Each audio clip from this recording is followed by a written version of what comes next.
Hey guys, Bushcraft 412, and I want to show you a real quick Dollar Tree survival kit that I came up with. Back in the day, MDprepper and his channel did a really good series of videos about a Dollar Tree survival kit, and I wanted to do one, and it's been a while, and I just kind of figured I had a couple extra bucks in my pocket, and it was time to do it. Before we get into it, I just wanted to say my 2,000 subscriber contest is still open. It's another week and a half on it, guys, so if you haven't put an entry in yet, please do. We got a couple of good prizes. We're giving away a Jetboil Zip, which is a great piece of backpacking gear. So get those entries in. You get another week and a half. Alright, now here's the survival kit, guys. And right now, I can already feel you trolls firing up. There's no knife in this kit. Oh my, there is no knife. Well, guess what? This kit is designed to be kind of an overnight, make it out of the woods survival kit. This is not a weekend, survival kit. This is something that you can put in the bottom of your day pack, or even just find some creative way to put it in your trunk. But it's not meant to thrive in the woods. This is meant to make it through the night. The number one killer in survival situations is exposure, and by that you're looking at hyperthermia and hypothermia. Overheating and getting too cold and freezing to death are your two big killers in the woods. Most people do not starve to death. It just doesn't happen. It takes you weeks to starve to death. Most of your deaths in the woods when people are lost and in survival situations are because of exposure. And these are what I'm addressing in this survival kit, because those are the most important areas to address while you're lost or in a survival situation. So here we go. We're going to go through all this equipment real quick and how this is going to help you survive. What we have here is we actually have two of these.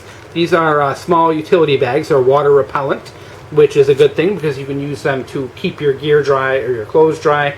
Say you do get caught out in like a freak rainstorm or something, you can put your dry layer of clothing in it so they stay dry during the storm, and you have something dry to change it into afterwards. Or say you're crossing a river or a stream, it'll help keep your gear dry, which is a big lifesaver if you ever are caught out in the woods more than you expect. Maybe you're just on a day trip and you don't make it back to the car in time, your flashlight dies, or you just get turned around on the trail.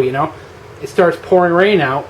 It's good to have something you can keep your clothes dry in to make it through the storm, or keep gear dry, or whatever you need to keep dry.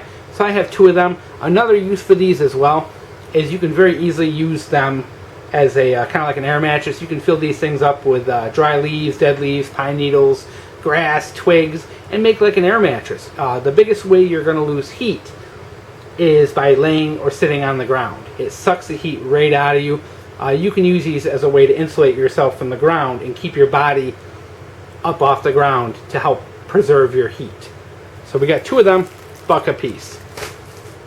Next, really cool item are these little heat in a can. These were $1 a piece. I got two of them for the kit, and they are liquid, so I'm assuming there's alcohol in there. So this is probably just a run-of-the-mill alcohol stove. These are going to be a great source of heat, a fire starter, a way to cook, a way to boil water. There's a lot of different uses for that, and I think it's considering their size and their weight, they're probably about 4 or 5 ounces. They don't, as you can hear, they're not completely full, so I'd imagine these will probably have a pretty good cook time on them. But for $1 a piece, they're small, they're compact, neat little item. Great fire starter. Even if you're in the pouring rain, you can put this under a bunch of twigs, and this will probably burn long enough to get you a good fire going, no matter what the conditions are outside. Of course, one of the biggest survival items of all is a container you can cook in.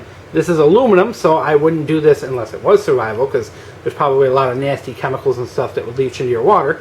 But this is a good way to store water or to boil water.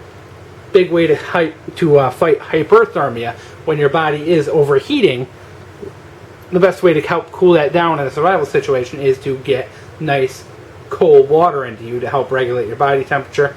You need a container to do that. Alright, the lighter. The biggest survival tool ever created. I know years ago, Les Stroud, they did an interview with him, and they asked him what's the number one thing you would bring in a survival situation, and everyone was expecting him to say a knife or a multi-tool. He said no, a Bic lighter. Bic lighter, don't screw around in your overnight kit with flint and steels and things like that. Yeah, they're really nice to have and they're fun to play with, But when it comes down to survival, this is leagues and leagues and leagues better. Don't waste your time and energy trying to start a fire in the rain with a flint and steel when you can have a lighter. You know, $1 for 3 of them, 30 cents a piece. It's in the kit. I got 3. If one fails, I got 2 more. Must have for your survival kit. Like I said, put your ego and your pride aside and put things like this in your survival kit. You know, bring the flint and steel to play with, but when it comes down to life or death, you want a real lighter. Lip balm. This right here is some real beeswax lip balm. This is a very kind of must-have kind of item as far as I'm concerned. Number one, in warm weather, it's not going to do you a lot of good, except being able to, say, if the bugs are really bad, you can put a layer of it on your face to keep the bugs off, or if you have a wound, it will help protect a wound. And when it comes to cold weather survival, it's really, really important. Say you are out on a snowshoe and you get lost, or you lose your tracks, or whatever, some kind of lip balm like that you can put it on your face, you can put it on your nose, and it'll help you keep you from getting frostbite. Big deal in cold weather. I added it in there. You know, great item, plus it's beeswax. It will work as a fire starter as well. And our last item are these 10 extra heavy garbage bags. These are another amazing item, another, you know, TV survivalist, Cody Lundeen. He considers garbage bags to be one of the biggest survival items you can have.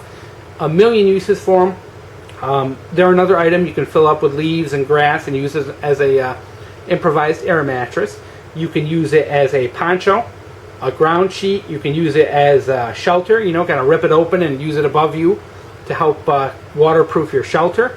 You can use it as a sleeping bag cover, you know, like kind of put one around your feet and fill it with leaves, put one over your head, fill it with leaves, and use it as a way to insulate yourself. You can use it to collect water, rainwater. You can use it to collect, you know, say you gather berries or wild edibles, you can store them in there. 1,000,001 uses for the garbage bag. You know, $10 for 10 of them, that's 10 cents a piece. Awesome, awesome investment. So far what we have here is an $8 investment from the Dollar Tree, and this covers all of your hyper and hypothermic needs. You have ways to start fires and ways to protect yourself from the elements with this small kit. Now, I know everyone's going to say, well, you should have a knife, you should have a knife. A knife does not add to your immediate survival needs at all. A knife is not going to help you, you know, a small pocket knife, yeah, it's going to help. It makes things a lot easier, but you don't need it. If you're making a fire, you can break sticks over your knees. You can do things like that. And if it's just overnight, you don't really need to hunt for food. You don't really need to sharpen sticks. You know, it's kind of a, you know, it's a great thing to have, but it's not necessary. The one thing I did neglect in this kit, which I had it in my hand and I set it down in the store and I forgot to pick it back up, was rope. The Dollar Tree has about 5 or 6 different kinds of rope you can buy. So I would definitely add a bit of rope to this for another $1. And then probably the last thing I might add, if I had another $1 to round this up to $10, is either some aluminum foil or some Ziploc bags. Both are great survival items and very useful. The aluminum foil you can fold into bowls and boil water into it or cook food in it.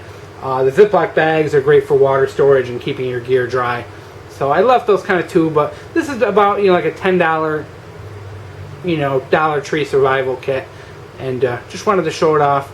You don't need to spend a ton of money to be able to make it through the night. Hope you enjoyed Bushcraft 412. And once again, guys, check out that contest. I'd love to see a bunch more entries.